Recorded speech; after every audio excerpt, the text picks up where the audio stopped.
The wait is officially over, and the engines are roaring back to life as the MotoGP paddock descends on the legendary Jerez circuit. We are diving into the Spanish Grand Prix with so many burning questions about the title fight. Will Marc Marquez find his groove on home soil? Or will the red-hot Aprilia duo of Marco Bezzecchi and Jorge Martin keep their stranglehold on the leaderboard? Never run out of battery again with the INIU portable charger, the slimmest 10,000 mAh power bank that keeps your devices charged on the go. Stay powered up wherever you go. Click the link in the video description to shop now on Amazon. All eyes are locked on Marc Marquez as he arrives at Jerez desperate to shake off his recent injury woes and claim that elusive first win of the season.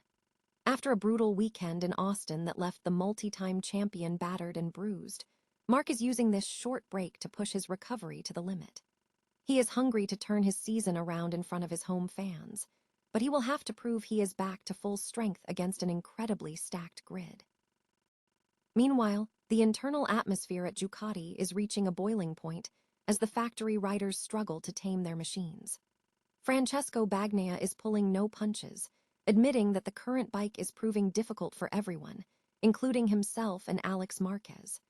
They are all working in lockstep to troubleshoot these performance gaps, but with the pressure mounting, every session in Jerez is now a high-stakes test for the Ducati Lenovo team.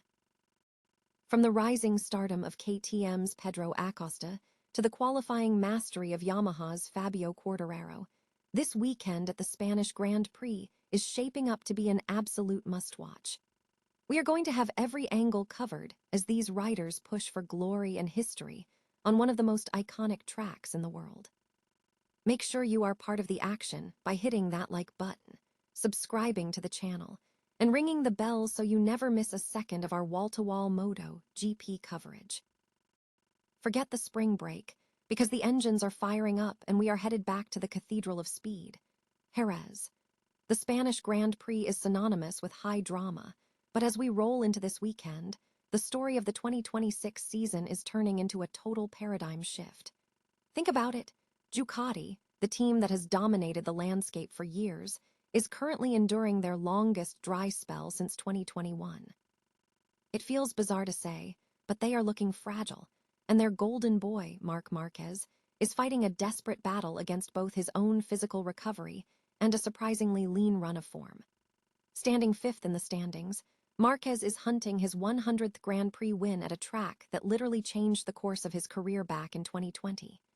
Is this the moment he exorcises those ghosts, or will the weight of history keep him grounded?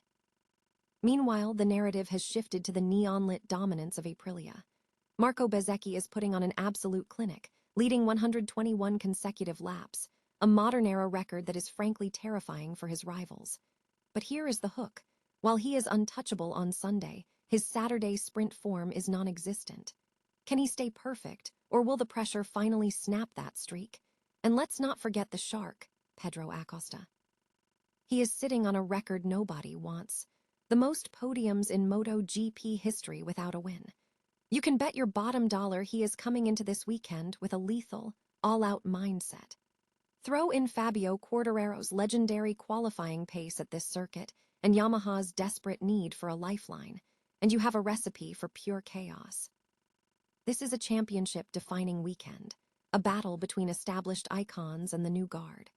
Are we about to see the old kings reclaim their throne, or are we witnessing a changing of the guard that cannot be stopped? Drop a comment below with your winner for Sunday, hit that subscribe button to keep up with every twist and turn of the season, and keep your eyes locked on the screen. Because at Jerez, the history books are always being rewritten, and you won't want to miss a single second. Can the baby alien conquer his own body to rule the tarmac once again? Marc Marquez is heading to Jerez this weekend, and let's be honest, it's more than just a race. It's a high-stakes fitness test that could define the rest of his season. Marquez is hunting for that elusive first victory of 2026, but the shadow of his lingering shoulder injury from last year's Mandalika crash is still very much hanging over his pit box. He admitted as much at COTA, telling his team point-blank that both he and the bike are in critical condition. It is a sobering reminder that even legends like Marquez are mere mortals when the biology doesn't align with the ambition. Thankfully, The racing calendar gave him a lifeline. A 3-week gap in the schedule allowed him some breathing room to heal. He is calling this his golden opportunity to break the current grip Aprilia has on the championship. Jerez is a special place. It's historic, it's intense, and with a home crowd waiting, the energy is going to be electric. We saw glimpses of his brilliance there last year when he crushed the sprint race, even if the main event didn't quite go his way. Currently sitting 5th in the standings with 45 points, he is still searching for that first podium finish of the year. Is this the weekend the narrative shifts back in his favor, or will the physical toll finally force a change in strategy? Let me know your thoughts in the comments below, and don't forget to hit subscribe for more MotoGP drama. At the end of the day, speed is a gift, but endurance is a battle, and Marquez is fighting one of the biggest ones of his life. Think the King of Austin was invincible. Think again. Marc Marquez just pulled back the curtain on a brutal weekend in Texas that proves even legends are made of flesh and bone. We're used to seeing Marc dominate the circuit of the Americas, but this time, the narrative shifted from victory to sheer survival. It all started with a high-speed tumble at turn 10. Watching him limp back to the garage was a stark reminder of the fragile line between glory and disaster in MotoGP. While the doctors cleared him to ride, you could see it in his eyes. The physical toll was undeniable. Here's the reality that's often missed. Riding a prototype MotoGP machine isn't just about speed, it's a full-body fight against G-forces that would crush an average person. With a lingering injury from last season, Marc wasn't just battling his rivals, he was battling his own body. He made a rare, candid admission that the issue wasn't the Ducati, it was him. That kind of vulnerability from a rider of his caliber. It's rare, and it really shows the weight of his recovery process. Between the crash, the mounting physical pain, and a penalty from the sprint race, it was a perfect storm of frustration. Yet there's a lesson here about the champion's mindset. He didn't park the bike. He pushed, he learned, and he kept grinding. It's a testament to the mental toughness required to compete at this level. You don't just heal from major trauma overnight, you rebuild piece by painful piece. So, what does this tell us about the rest of the season? It tells us that Marc is playing the long game.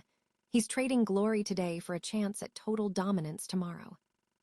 Before you go, if you want to see the next chapter of this comeback live, grab your tickets for the 2026 Barcelona MotoGP with code MGPBCL20 for €20 off. Just make sure to act by April 30th.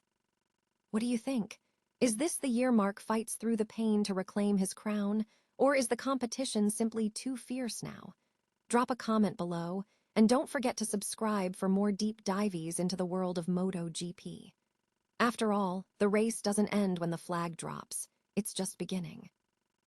Could a 2-year-old Ducati actually still dominate the MotoGP grid in 2026?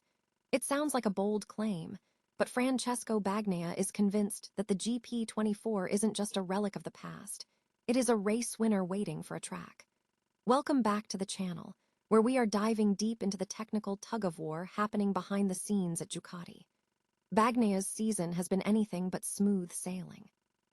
After a period of sheer dominance, the current champ has found himself searching for answers, struggling to find that signature rhythm that once made him look unbeatable. The transition to the latest machinery hasn't been the seamless upgrade we expected, and he is not the only one feeling the heat. It is fascinating to watch the shift in the garage dynamic. Last year, the narrative was clear. Marc Marquez was riding on a cloud while others were fighting to keep up. But fast forward to this year, and the story has flipped. Bagnaia, Marc, and Alex Marquez seem to be singing from the same hymn sheet of frustration. They are all struggling with the same core issue. The bike is notoriously hard to stop. It is a classic case of engineering progression hitting a wall, and suddenly, everyone is in the same boat. Bagnaia even went on record saying that if the rules allowed it, he could jump back on the GP24 tomorrow and start bagging trophies.